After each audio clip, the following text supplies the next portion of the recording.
Roll up, ladies and gentlemen, to the greatest podcast on earth. Step right up and experience the magnificence that is the Two Ring Circus podcast. You'll gasp, you'll laugh, and you'll be amazed at what comes next. Amazing. Don't worry about the smell. It's just the stars of our show, Tom Italiano Oh, hi. and Matt Bradshaw. Clear blue skies. Welcome! That's your nickname. Clear blue skies. Clear blue skies, Bradshaw. That's all right. That's not bad. It's nice. CSB. Yeah. CSBB. Oh, God. Oh, no. You could be- CBSB. You could Oh, be, that's even better. You could be super Clear blue corporate skies. office kind of worker with that quick acronym. Yeah, but I got it wrong. Yeah, they get it wrong. Clear sky blue Bradshaw, I called myself. Blah, blah, blah, blah, blah. Yeah, no. Yeah. CBSB works well. Yeah. Well, Kat thinks I'm GBGC. We've discussed that before. Which one's that? Great big giant cat. Your cat's not well. Nah, fucking thing. Bloody hell. Don't know. Anyway, Sorry to she's hear got to go to the vet today. I messaged Cat friend last night at about 11 o'clock when I got home from dinner and, you awake? And she was on duty down in Werribee till 7 in the morning. Oh. She's doing the overnight shift, so she talked me through. But yeah, Cat had been hiding away and would eat if I hand fed her, but was hiding in a little tiny... Remember? It's not just a ploy to be hand-fed. Nah. If you've ever been to a hairdresser, you know hairdressers got those little rolly, compartmentalised stack Yeah. things with all their shit in there. Yeah. I've got some of those that I keep for leads and Yeah. stuff like that. And she'd got in the bottom tier of that and just crouching. So she wanted you to feed her in there and wheel her around. So she's really looking for So that. she wouldn't come out. No way would she come out. Oh. And she'd stretch out, like I'd, throwing the food away until it looked like she had to come out of there. And then she's like, no, I'm hungry. I'm not that fucking hungry. Ah. So I had to deconstruct this thing around her until it was just her in the bottom, like just in a tray, looking at me, curled up in a ball. Yeah, and she was most unhappy. Poor little dude. Yeah, I don't know. The cat. Can't tell. But so she's out of sorts, but I can't tell what's wrong. Right. Like when she walks, there's don't something talk. wrong. Well, and she talks a lot. Yeah, but what I mean is English. Yeah. Yeah. But I was doing a lot of this, and she's letting me poke and prod her, and we had cuddles this morning and purring, and it's like, what the fuck, dude? Yeah. Anyway, that's enough cat talk. I've got an appointment in about an hour and a half to go and take her in. So I hope the vet says she's all right. She needs a bit of rest, and this is free. well, yeah, at least one of those things is not going to happen. Yeah. Yeah. Yeah. So here we are at Damian's studio again in Heathvale. Heathers fail. We're doing some extra bits. Ah. Yeah. We gave you another solo. It's good too. I like it. Oh, good. Yeah. Yeah. I don't think we had decided there wasn't going to be a solo in that song. I think we just kind of done all the bits and went, oh, let's move on to the next song and do some bits on that song. And so now it's time to kind of finish things. It's like, hey, this could be a nice little instrumental. There would have been section. 8 bars of nothing in there, dude. Yeah. And it's got 2 bars of intro into 8 bars of nothing. Yeah. You fucking weirdo. I know. It was built for a solo. Surely when you wrote the arrangement out on a page, it said solo. Oh, I don't know if I wrote the arrangement out on the page. No, so you probably didn't. Maybe that's my problem. But because it's like every other solo that I've written on this album, into every other solo section, the chord progression is different. Sometimes in my brain it's like, oh, well, the section's different. And Yeah, I okay. quite often don't write a bridge with lyrics. I just write an instrumental, a chord change. Yeah. And so for me, there's a change before the last chorus or the last verse or whatever it is. And so sometimes I don't think it needs to be a solo because it's just like a little instrumental bit. Yeah. So I agree with you. There's already a little instrumental bit, and then there's clearly it's a key change solo, well, a modal change. So something had to go there. and so I put some acoustic shred. But it's good. I'm happy with that. How close are you to done? I reckon another day. Wow, after okay. today. And is that tomorrow? No. I've got a cello part coming in, and I'm trying to get Pobbers to do a piano accordion lick on a song. Okay. Yeah, just I'm sort of hearing little bits go, oh, that'd be a nice sound, Awesome. You didn't want me to play harp on anything? Actually, maybe. Yeah, right. Yeah, but I don't think I want like Brett Michaels' harp. Well, then I'm not your man. Maybe just some like, some kind of sounds like that. Yeah. Like harp as That's what we use keyboards for. harp as a noise. Harp Like, as a noise. Not as a, here's a harp. Yeah. Maybe. Because I have actually thought that, and I was looking for my harmonicas today. Just going, maybe I could bring it in and go, flirt, flirt. Yeah. Because when I play, it goes, flirt. When other people play, it goes, flirt. Yeah. Flirk. Yeah, my harmonica playing is reminiscent of those party things. You know, we go, flirt, flirt. That's basically how I play a harmonica. That is in my brain how I play a harmonica. Okay. That's good. Yeah. They sound way better when I wear the hat too, which incidentally is exactly what I think I'm going to wear on the album cover. What? Like one of those party hats and a party blower in my mouth. Because it's going to be called the Hurt Party. Is that what we've decided in the end? What? That's going to be called the Hurt Party? Yeah, I think That's not what we decided. What did we decide it was You gonna be asked. called again? You asked online for votes. Yeah. Yeah. I didn't vote for the Hurt Party. No, I asked for feedback. I didn't say this is definitely what it was going to be. I thought that was implicit in asking my opinion. The world went, sorry. No, that was about the volume of this guitar solo. Is that because you've already got the balloons? No, but that could have swayed me. No, I can definitely change. I ordered different balloons. No, I think it came Didn't down. I say a year from now? Yeah, lots of people said a year from now, and that was generally the consensus. But then it just kind of came down to, I doubted it, and then I went back to it and went, no, it's good. This works. Why is it called the Hurt Party? Where did I get that idea from? All right then. If you want to rephrase the Oh question no, in your own words. I was confirming. Is that what you meant? Why is it called the Hurt Party? All right then. So I need to do that. What did I ask? Where did it come from? Yes. I- But all now, right. now I will answer your question. No, answer your question because it's the same. Hey, tell me about government spending. Wasn't that something I had to remind you of? It was. Yeah. Anyway, go on. That's very good. But we chatted about that off camera, and you basically said, "No, yeah, of course that's how it works." And I thought, "Oh, well, this is not an interesting topic of conversation." Oh, it's still interesting. No, Okay. Don't tell us about that. I thought it was interesting, but Dom already knew. So Dom knows a lot more about the way the world works than I do. No, Why is it called the Hurt clearly we Party? know the same things. Mm-hmm. It's called the Hurt Party because I thought it was a nice little play on words. Once upon a time, not so long ago, I was listening to Living on a Prayer. No? Yeah, it was Living on a Prayer. Yeah. It was not so long ago. Ding, ding, ding, ding, ding, ding, ding, ding. Tommy used to work on the Yes. dock? Yeah. Yes. I had read a book.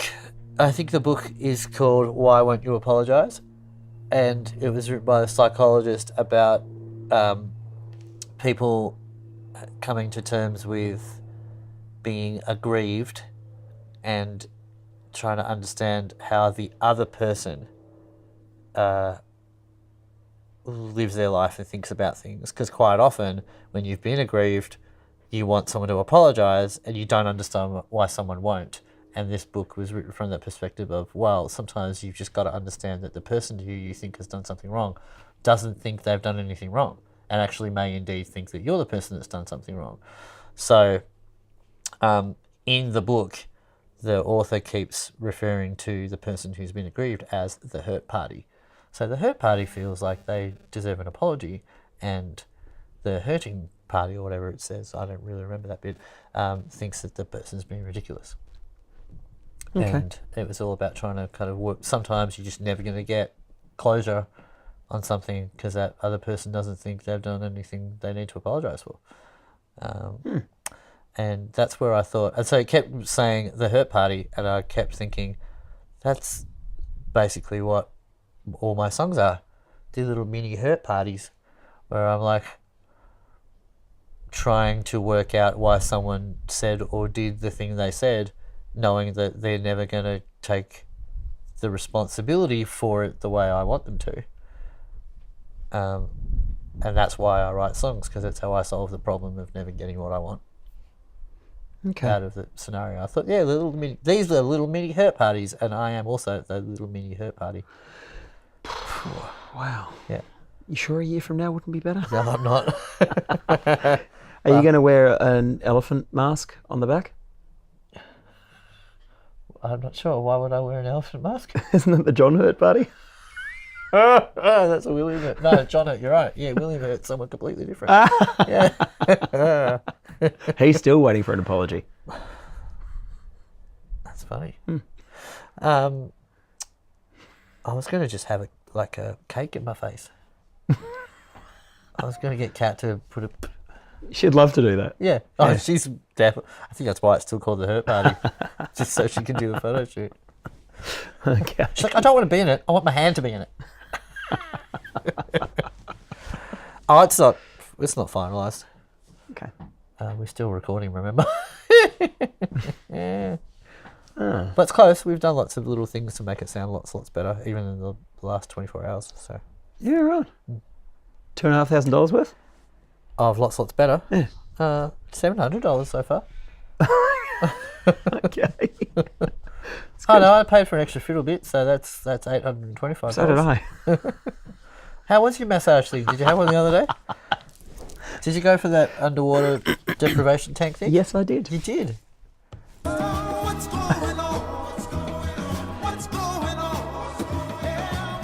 You went underwater though when you were underwater. I was underwater.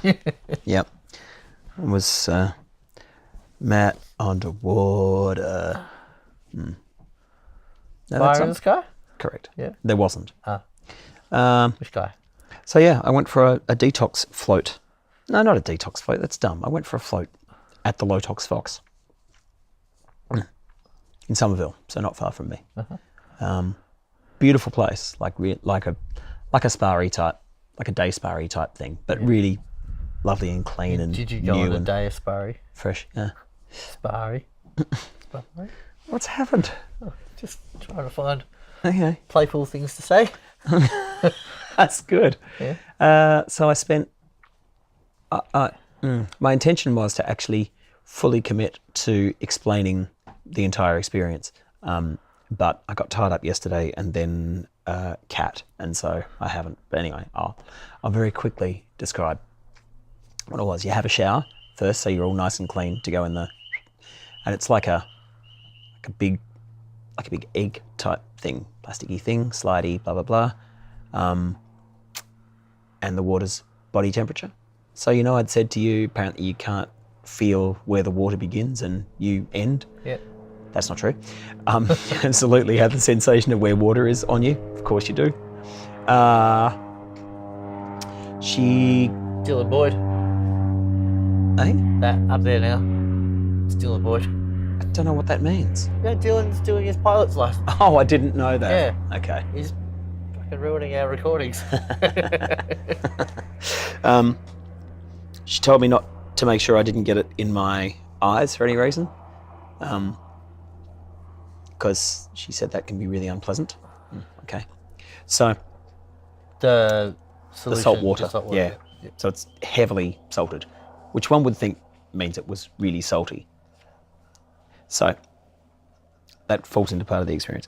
So it's weird because when you, obviously the displacement of a body in a body of water, when you first get in, like it's only like maybe 8 inches deep. Yeah.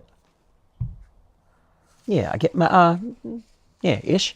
And so when you first get in, you're sitting on the ground, and then you got this little foam ring that your head sits in, so you can relax back, and you've got like wax plugs in your ears, so you don't get water in your ears. But then, of course, when you lie down, then everything, So And the water is, because it's so heavily salted, it's really slick. Yeah. Like it feels like you've got... Yeah, like a lot kind of oily in a way. Yeah, but still obviously water, like you splash and it feels like... So it's not thick, but it's weird. It's kind of weird. So I did find myself with my hands in my doodle a bit. Because it's weird, because you're then floating with maybe the top quarter of you out of the water, because you're floating in this heavily salted solution. So my doodle was always poking out of the water. It was, yeah. Plus it was all slick and smooth. Anyway, I don't want you to make it wasn't a sexy experience at all. So music played for the first 10 minutes and then that faded out and then you were just left in your own thoughts, or in my case, just my own tinnitus. So that was nice.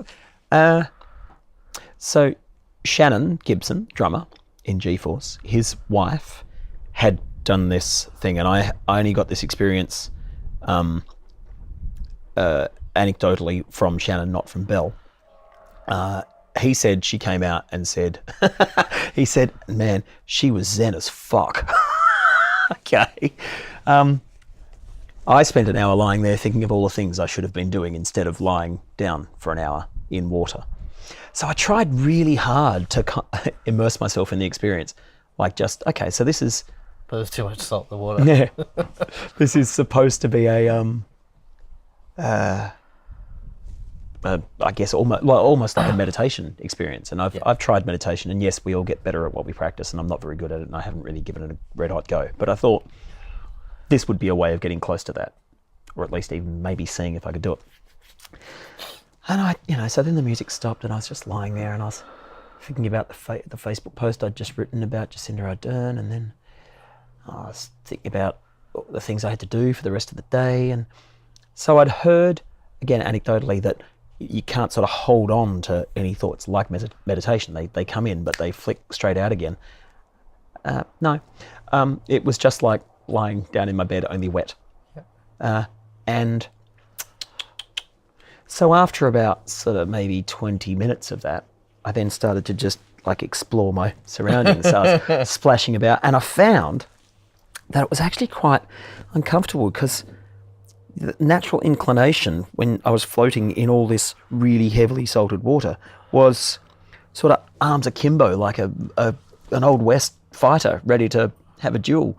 So legs kind of like a bit bow-legged and a bit, and it was actually really uncomfortable. So then I was kind of crossing my arms because that was more comfortable. And it was weird. It wasn't the experience that I necessarily thought it was going to be at all. I basically just laid in the water for a bit. And then she did tell me that there was a cloth there to maybe give the ceiling a wipe because condensation. So a drip landed on my leg, and that kind of took me out of whatever the hell I was doing for it. Okay. And I thought, I don't want that to drip on my face. And then I couldn't find the cloth. So there was all this kind of like, this is not kind of relaxing at all. Now I'm thinking about getting... And so then I got a little itch. And what do you reckon would happen? I got just a drop of it up my nose. Oh. And it burnt like a motherfucker. And it's not salty. It's really bitter and horrible and chemically tasting and ick. So I actually had to physically get out and go and like breathe water up my nose out of the tap because it was really burning. I thought, this is dumb. Should I just go now? Oh, no, fuck it. All right. I got back in and I laid there for another 10 minutes and then the music started. So there's 10 minutes of music at the start and then you float for 40 minutes and there's 10 minutes of music at the end to kind of presumably bring you out of your deep slumber. Yeah. So I just fucking got out and had a shower and went home. I kind of imagine that experience, that's the kind of thing people who are looking for something to extend their meditation practice goes and does, like as a complementary type thing. Like it doesn't seem to me, like I'm not aware, but I assume that you're not a daily meditator. As in sit down and practice that kind of stuff. So got time for that shit. What you just described, what you described makes total sense. That was your experience. Seems to me like I'm not sure if Belle is a meditator at all, but I thought the other way. I thought that might kickstart a meditation regime, that's giving it way more weight than Yeah. is necessary. But I just thought, like, if this is a really meditative, non-contemplative experience, then maybe this is for me. Maybe this is a shutdown. Maybe this will stop me from waking up in the middle of the night thinking about all the shit I've got to do. And my experience with meditating began with just a massive overhaul of everything. So it was like, well, is it the meditation that's making a difference in my life? Is it the dietary change? Is it the sleeping? Is it stopping doing a whole bunch of stuff that's distracting me from the like? It was like, well, how,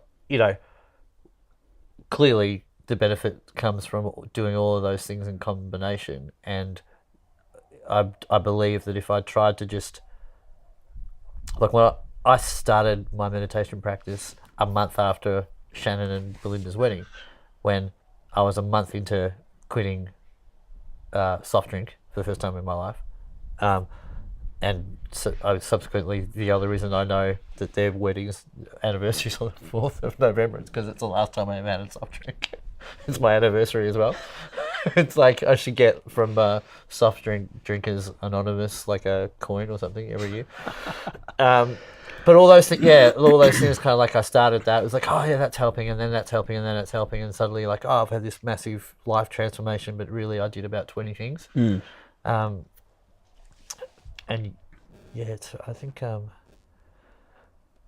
when a lot of people, I'm not saying this is Belle's experience, but a lot of people get to something like that, they go, oh, they feel a massive experience, but they've kind of done 6 or 12 months of really important groundwork to get to that thing that actually feels like it's huge. Does that make sense? It makes sense. Yeah. I mean, it makes sense in your explanation. I don't know if it actually makes sense in a real world. I don't see why that would be an earth-shattering experience, regardless of how much workup you'd done to it. Oh no, well, that's my point. Like, for you to say like I don't see why, but that's how that I believe from my personal experience. It's like when I've had things that I felt have been huge, it's not that experience that's been the huge thing. It's like it's how I explain to people about practicing and learning how to play an instrument. It's like or even better, it's the haircut analogy. It's like you don't realize. Thank you for noticing. Well, yes, it does look good. You get a haircut. So you got a haircut 2 days ago, for example. Did you Yesterday? get a haircut? Yesterday. And then for the next 60 days, you don't realize that your hair's growing. Oh no, 2 days ago. Oh yeah. It looks like it's grown back a little bit. Yeah. After 2 days. Thanks, man. You don't realise you need a haircut, and then one day you wake up and go, "Oh, I need a haircut." But your haircut's been growing every day, but you didn't think you needed a haircut yesterday, right? And it's the same thing with learning an instrument. If you put in that half an hour a day practice, and you go, "I'm not getting anywhere. I'm not getting." Oh well, I do it like this. I call it the vertical snail journey. It's like, I'm not getting anywhere, I'm not getting anywhere, and then you go bang onto the next shelf and you go, oh no, I can play all this stuff I couldn't even play yesterday. But it was the fact that it was 60 days of practicing that got to the next point. And then you feel like you're not getting anywhere, and it's like, oh, I'm really not getting anywhere, and then bang. And I think it's that culmination of all the things, and then you have a transformative experience, which you can't have without all the other stuff. Okay. That's quite a good analogy. Yeah. And you don't notice that all that stuff is getting you to that point, because it's like, that's a 5% contribution, that's a 5%, that is, and that is. But then when you do that thing, it feels like a 25% change. But it's just the next step in that. Might not be that at all, but... No, it's good. It's good. I certainly felt like when I started meditating, I was like, oh yeah, this is nice. This is really nice. And then about 3 months into it, I was like, whoa. Like, I had this one meditation, I did that, it went, I'm at that stage where now I can do that in a meditation. And you hear people talk about it, and I think a lot of people drop off when they start practicing something like meditation, because they go, well, everyone says it's like life-changing, but I'm just got thoughts coming to me and it's annoying me, and I just want to go get a cup of coffee. And a lot of people Do you still do it? Yeah. Every day? I don't do it every day, but I do a couple of times a week. First thing in the morning? Before I eat. Mm-hmm. So sometimes I will get up and have a shower. I feel like I need to wake up. I need to wake up before I can meditate. Oh, that makes... So I need to kind of prep, or like have a shower, have a glass of water, and then I can sit down. Because sometimes I'm just a bit, I've had 4 or 5 hours sleep and I'm sleepy. And if I meditate when I'm sleepy, I actually just fall asleep. Yeah. So I need to be a certain level of being awake. Yeah, okay. Yeah. Being busy, like doing something like, like February, I meditated twice. Because every time I tried, within a minute, I was asleep. So Yeah, this is just, I'm just exhausted. There's no point doing this right now because I just need to sleep. So I'm just actually going to go have a nap. I only got to do it in the afternoon. So, but I'll go out to the car in a set break every now and then and have a meditation. So yeah. It's cool. Okay. I'll tell you about a good thing. Please. I was booked quite last minute to play at a fundraising event for a little girl named Isabella Knight. Do you need to press a button? At my local hotel. Well, at a local hotel around there, the Langwarrin pub. So 11-year-old girl who just decided that she would shave her head for the Leukemia Foundation World's Greatest Shave thing. No connection to, no family connection to cancer or anything like that. Just a really altruistic 11-year-old child. It's really fucking cool. It's a great kid. I wrote a Facebook post about it that afternoon when I finished up with them all.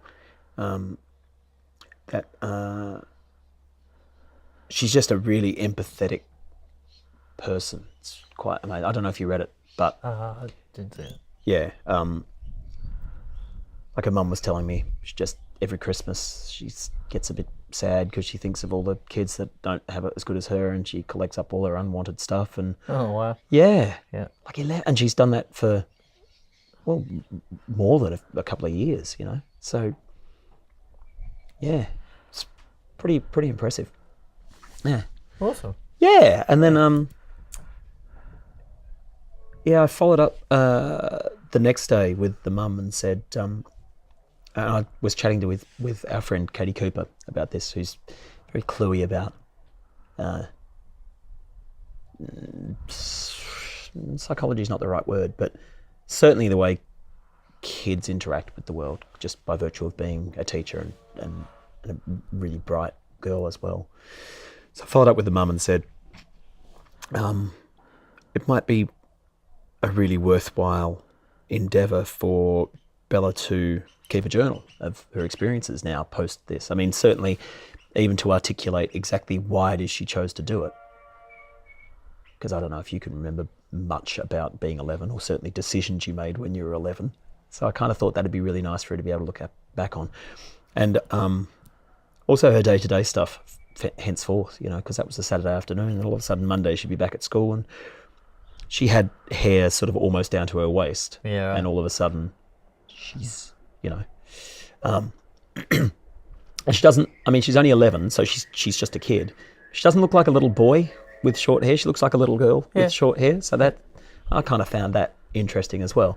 But just interacting with her school friends, but then just her peers at school, and then playing sport and all that sort of stuff. I thought it might be really instructive for her to look back on, but also for other contributors, like especially young ones. And maybe even as a bit of a resource for the Leukemia Foundation, like a website or an online blog through there, whatever. And she was really appreciative and said, oh my God, that's such a beautiful idea. I'll definitely get her onto it. So it was really interesting as well to me that no one had suggested that to her. No one from the Leukemia Foundation had suggested it. I haven't been onto the foundation site. I don't know if they do anything like that, but actually seems like quite an obvious thing to do. Yeah. So that was great. A really nice Good idea. follow-up. Really nice follow-up. And I've kind of been, because I didn't know them, but I've kind of been welcomed into the family now as well, because it was really, really lovely day. And of course, I started two different sentences then. I kind of inadvertently kind of became the host. Well, I mean, I was the guy with the microphone, so I got to announce, it's happening in 15 minutes and blah, blah, blah. But, talking to a bunch of people, of course, who already knew her, but me having just met her, then just said a few words. And of course, like a big fucking dickhead, got choked up as I was just talking about how amazing she was. And, God, what's happened to me? I feel so disconnected from the world most of the time. You say what's happened to me, and I'm like, you've always been the choked up, kind of have a bit of a teary guy. Fucking pathetic. Pathetic. Do you feel disconnected from the world? Yeah. Yeah, it's because you live in Frankfurt by yourself. Right. Good. No, I just mean because I've met a lot of new people over the last couple of months, and they're not new people. They've existed as long as they've existed. They're just new to me. Can you say nude to you? Everyone's new to me. I've got a vivid imagination. Fucking hell. Yeah. Do you know how to restrain from saying lewd things when you were talking about being in the tank? Yeah, I could see you were giggling to yourself. Because lots of people just cannot work out why I would live in Lara, because they meet me in Melbourne. What are you doing up here? Or they assume that because I live in Lara, I must do all my gigs in Geelong, because what kind of idiot would drive to Melbourne to work? Apart from, the 150,000 people that drive to Melbourne to work every day or catch the train or whatever. And it was interesting for me, so obviously I had a relationship, and I lived in the city with my partner the whole time we were together, and then when we broke up, I kind of moved to the country, and ended up back living alone in the city, because I thought my life's in the city. I do all my gigs up here, and my friends live up here. But what I kind of worked out quite quickly is when I lived in that place by myself in Brunswick, there was actually none of my friends live anywhere near here. Sam and Sarah lived 5 suburbs away, 7 or 8 k's away. But it's I don't get to see them because I go do gigs when they're at home. Actually, my friends live in Frankston and Lane Warren and bloody Mirrabbark, and on the other side of Melbourne, and then the other people I hang out with, my family, live just as far away on the other side of Melbourne. So there's no utility in me living in the city other than to be close to work. So I'd rather live closer to people who I spend some time with, and I have to arbitrarily make a decision now which one it's going to be. Yeah, of course. Am I going to move so far away from my family that I would never see them because of my working life, or to be closer to those friends, or am I going to live close to my family and I will probably still see my friends because I will at least do gigs with most of them? So it was there was no brainer. I moved to Lara. That's why I did that. But it was interesting how moving to Lara, as opposed to say Frankston. So Frankston's definitely suburbia, and Lara's kind of as Kat would say, semi-rural. Mm-hmm. I moved to this place which was quiet. The hum and the buzz of suburbia, it doesn't have it. It's it's very much birds, trees. That's the noise. And you go, the quietness of the space made me feel actually a lot more connected to everybody. Even people who lived 120 k's away. That's me. And that was interesting that I thought, I got to move to the city, and I moved into the city and to be connected to the world, and I felt so fucking lonely, surrounded by people I didn't know. Yeah, okay. That's interesting. And then I moved out to a place where there's hardly anyone else around, and I felt way more grounded. And yet, right at that time, I was being super healthy and meditating every day and all that kind of stuff. So there was an element of my head was right in line with those being able to have that experience. But certainly, I think there's an element of where you live and being surrounded by a lot of things and potential busyness and just cars driving by your house every day. But if you don't see those people, if they are that busyness isn't actually part of your life and your life is elsewhere, it's really hard to feel connected to the world. And things like that, they don't really connect you. So I put into a phone then when I said things like that for the non-video listeners. And I shook my head, but I meant it in agreement. Yeah, I'm not sure. All right. No, I'm glad that was your experience. Yeah. Sounds quite positive. The whole connected to the world thing is a common kind of topic of conversation, because there is a conundrum that arises from thinking that we should feel more connected because of our great connection to technology and what that brings, but it doesn't really bring into human experiences. It just brings connectivity, and brings an endless possibility of being connected to one thing or the other, which doesn't help you make the choice of what you're actually connecting to. Yeah. Yes. Or who you're connecting to. I shouldn't have said it. I'm sorry I brought it up. No. I was the one who used the word disconnected, and I didn't mean to.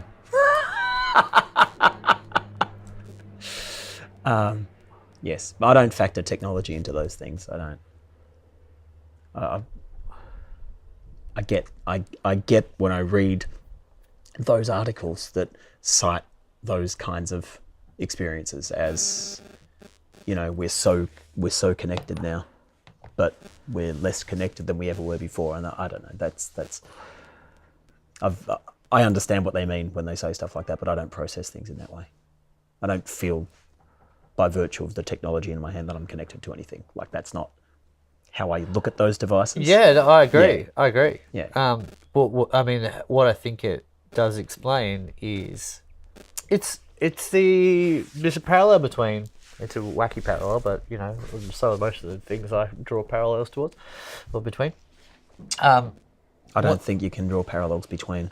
No, you're right. When I was a kid in school, and they would say, okay, you got to make a decision about what you study in uni because it's really important, because that's what you're going to do for the rest of your life. And there was all this pressure to kind of like, because there's this world of possibility, and you go, right, this is a great world of possibility, which makes it harder for me to make a choice about what I'm going to do. If you just gave me one of two choices, I wouldn't feel any pressure. I'd be like, well, fuck, I guess if I try that and I don't like it, I'll just do the other thing. But if you give me unlimited choice, it's like choice paralysis. Yeah. And I do feel this kind of, if you didn't use technology, you wouldn't have a connectivity issue, because your life you wouldn't ever use it. It wouldn't factor into part of your day really, other than maybe if your technology was your car or your bicycle. But the reality is, it factors into how it interrupts everything else you do, and you don't spend time doing stuff with people.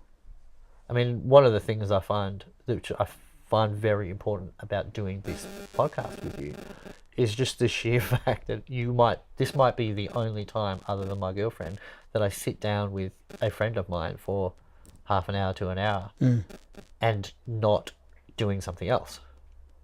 Like, not going to a gig and having to catch up, or do you know what I mean? Like, it's it might be the only thing I do for a week, where it's just me and my mate having a chat. Yeah.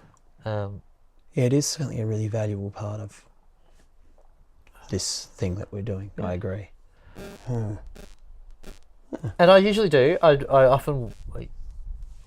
usually and often walk away with a lot of questions about, I guess, I never thought about it like that. And it's I feel like that's what you want from good conversations with people, is to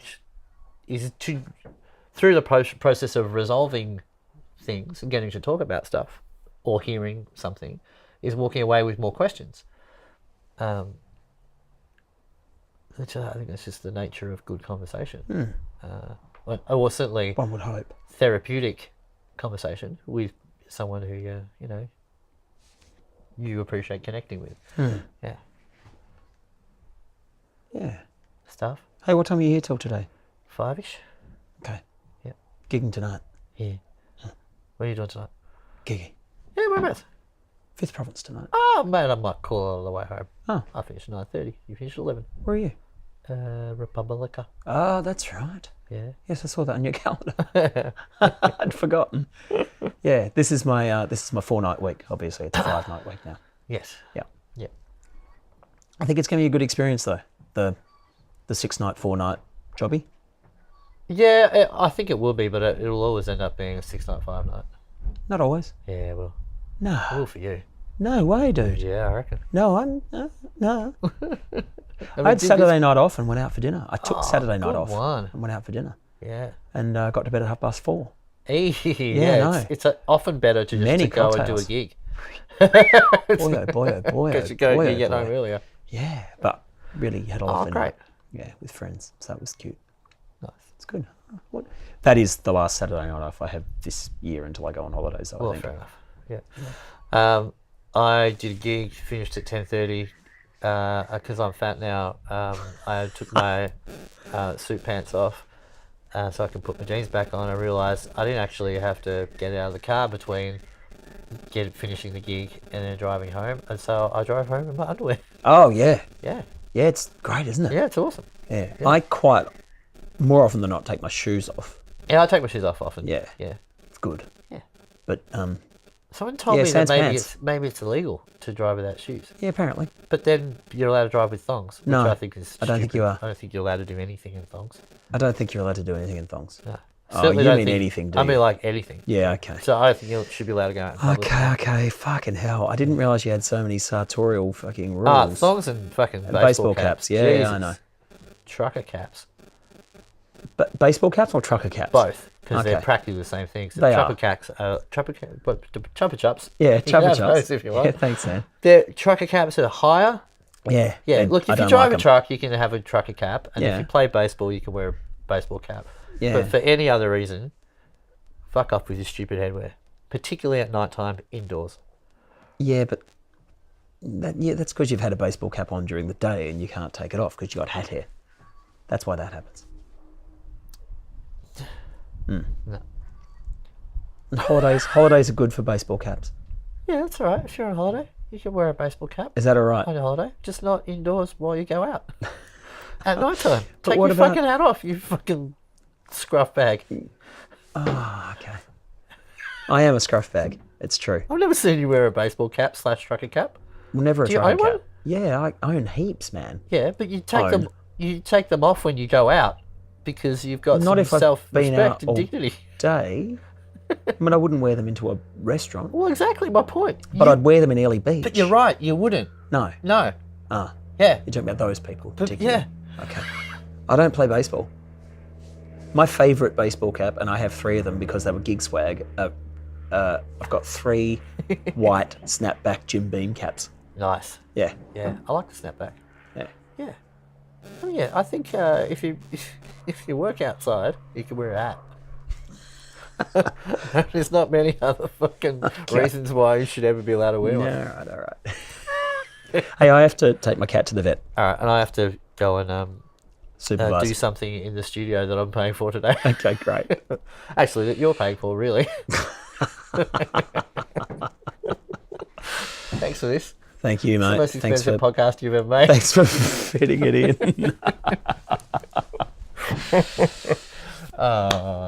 Take it easy, won't you? Yeah, I'll edit this during the set breaks. Of course you will. And you can do the notes during your set breaks. Thanks, man. No, I can't. No? No. Don't you have a new iPad that you can connect to and do it? Yeah, I guess I could. Yeah, I could. Yeah. I could. That's a bit of it. Yeah. All right. Cool. All right, good luck with the kitty. Thanks, man. Bye-bye. Slider biscuits. Ah.